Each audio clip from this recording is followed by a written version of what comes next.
Olá, tudo bem? Eu sou o Diogo Cruxem, professor de desenho do Estúdio Ontos.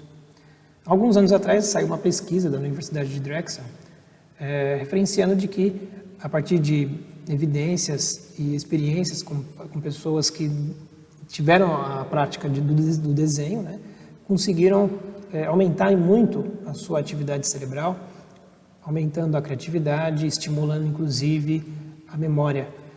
Se a gente for um pouco atrás, na própria história da humanidade, a gente pode observar o seguinte: um dos primeiras manifestações, das primeiros registros humanos foi o rabisco.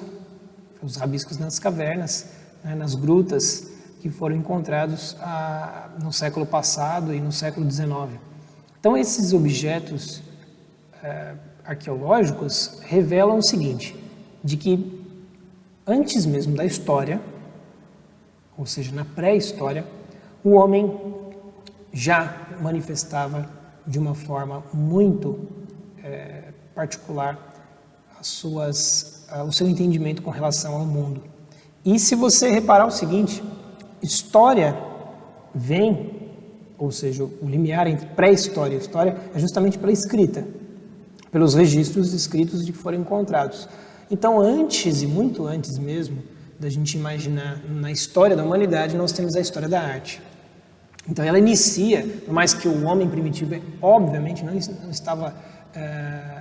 não era a intenção dele de que ali ele estava traçando e desenvolvendo um objeto artístico, muito pelo contrário, aquilo lá estava muito mais ligado à questão interpretativa, mística do homem, e que depois foi só se construindo em cima disso, O homem jamais esteve longe das expressões artísticas. Benedetto Croce, um filósofo italiano, diz o seguinte, que a expressão ela é a primeira afirmação da atividade humana.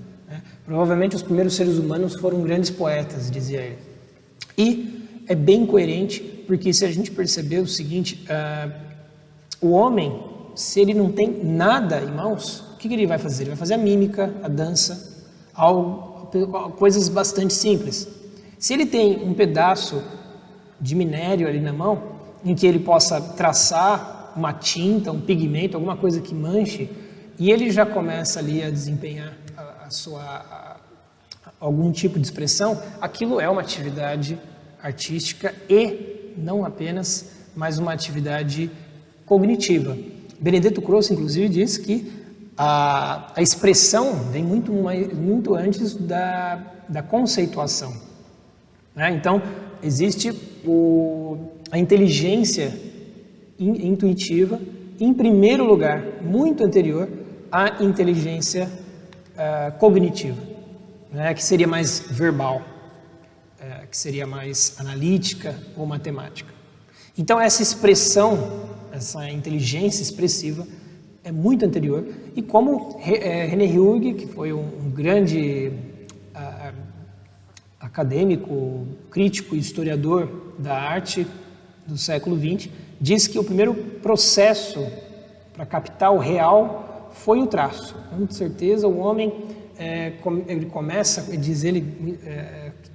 pela mímica ou pelo traço. Evidentemente, ele conseguiu laçar todo